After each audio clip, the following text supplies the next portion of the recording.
Well, guys, it's that time again. Time to test the snowplow accessory on weird mini racers. A few days ago, I asked you guys what cars I should try to attach this plastic snowplow from the advent calendar to. It's a pretty cool accessory that plugs into the holes that all minis have on their wheels and allows them to wear it. And you guys left me with a bunch of really funny suggestions. So let's get started with Mac. This was suggested by Victor Escobedo. We're going to see if it goes on to Mac. Now, the snowplow actually didn't fit on Gail Buford, who we tried yesterday. She was too short for it. Let's see if Mac has the same... Yeah, Mac has the same problem. He's a little wider, but you can see, unfortunately... Yeah, the Mac isn't wide enough. That's so strange. You would think that a hauler would be wide enough. I guess you could kind of do it, but it is incredibly loose. All right, let's see what's up next. Cars Ignite 95 suggested Mr. Drippy, another large vehicle, but something you'll notice about these big minis is that, yeah, they tend to be rather thin. So just like Mac and Gail Buford, it doesn't really fully plug in. It seems that whenever they do a bigger character, they make it a little bit thinner than usual to try to make the proportions a bit better.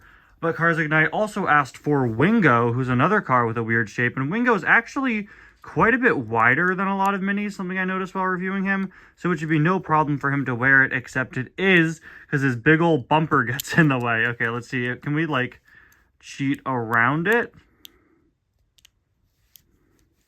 Yeah, okay, I guess kind of, not really.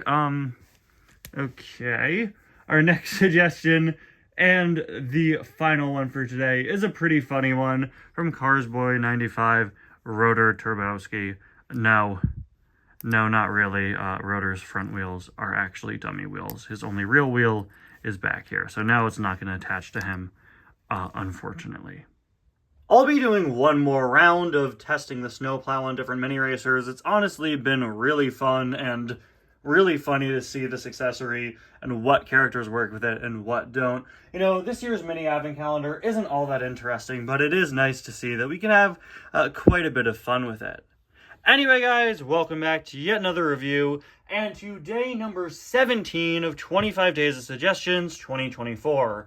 I'm very excited because today we're going to be taking a look at Ferrari F430 suggested by Collecting Cars Unknown X1.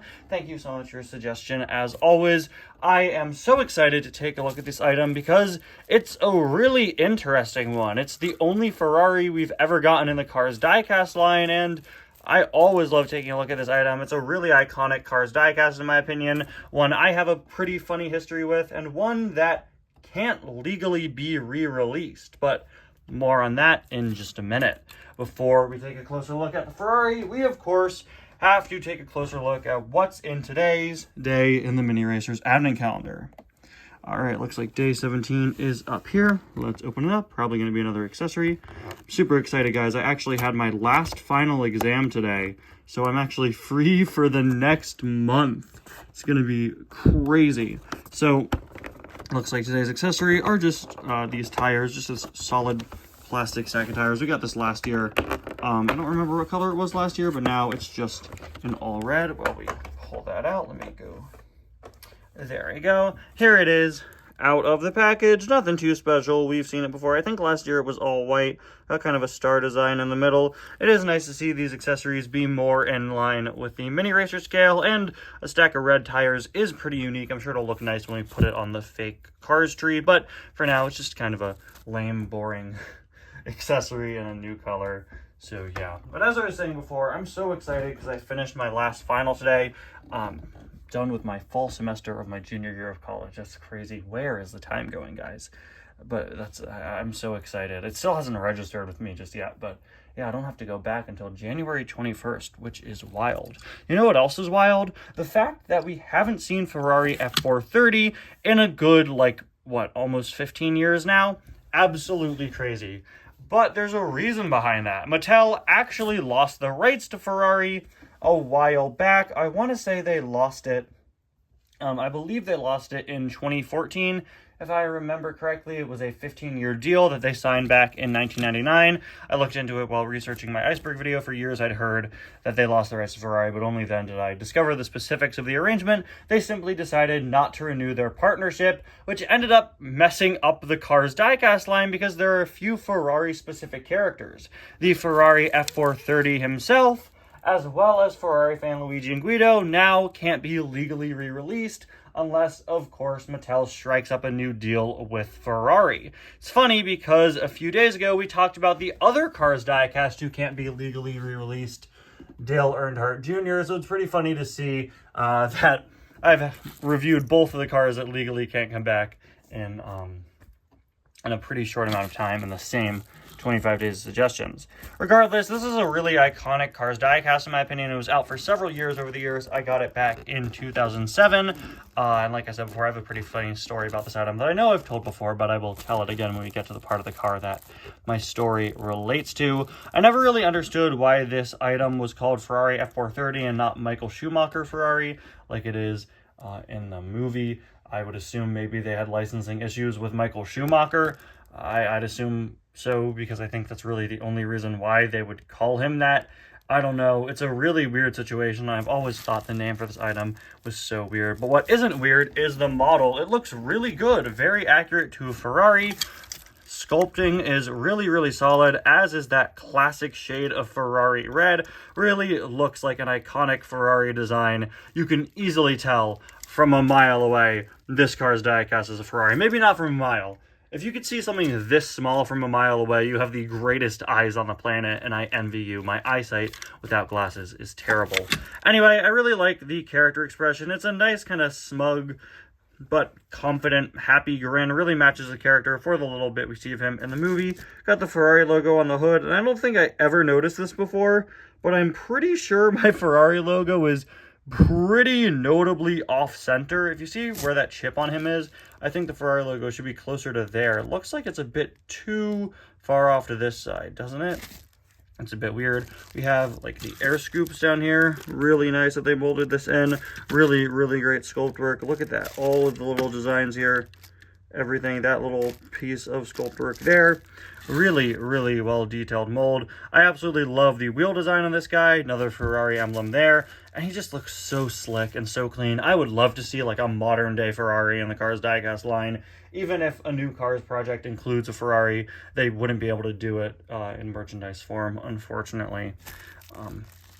Yeah, it would be so great to see because Ferraris have just such a slick design, and you know, everyone loves Ferrari designs, especially Luigi and Guido, obviously. But it looks so nice in Cars diecast form. On the back, we have probably my favorite detail, the engine, which you can see through the window. A detail that always really stood out to me as a kid and still stands out to me now as a really unique feature we don't see on really any other diecasts out there. We've had cars with exposed engines. A Mater technically is one of those, right? And all, or at least most of the Precision Series cars, but yeah, having a car with a transparent back window there is so cool. I also love the detailing on the sides of the window with that kind of rectangular pattern. His license plate on the back reads E very long F 180298. I'm not sure what's up with the long F. I would assume it's just a stylistic choice because, again, Ferrari. Do Ferraris have license plates that look like that if they have the letter F on it? I highly doubt that, but if there are any deep Ferrari lore experts in the comments, let me know, please. Headlights, or sorry, tail lights looking really nice there. And now we move on to this side of the car. And this is where my story comes in. Actually, sorry, my story comes in with this side of the car. The side of the car we already took a look at, because one of my wheels on this guy is completely busted. Yeah, as you can see, one of the wheels is completely off-center, and that is because as a child, I was at my neighbor's house. I think I was waiting for my sister to come home from the bus stop. I was very young at the time. Pretty sure I'd only recently gotten this item, by the way. Do have the Ferrari copyright down there, which is good to see for legal reasons. Obviously has to be there. So you know how basketball hoops, like home basketball hoops, have those little holes that you pour sand in to weigh them down so that they don't fall over? So I accidentally stuck Ferrari F430's back wheel in one of those holes in my neighbor's basketball hoop, and it permanently damaged his back wheel. You can't really tell from most angles or most of the time, and it doesn't seem to affect his rolling. Okay, actually, it does definitely affect his rolling, but I'm sure if I turn the wheel the right way, it might not. And I just think, I don't know, it's little things like this in my collection, these little quirks. You know, most of my cars from my childhood are in really, really good condition. This one still is, but it's little details like that that'll make you remember an item forever. Now, he's one of over 1,000 cars in my collection, but I'll always remember the fact that when I was 4, I shoved his back wheel in part of a basketball hoop by accident. Anyway, guys, thank you so much for watching, and I'll see you guys tomorrow for day 18 of 25 Days of Suggestions 2024. Bye now.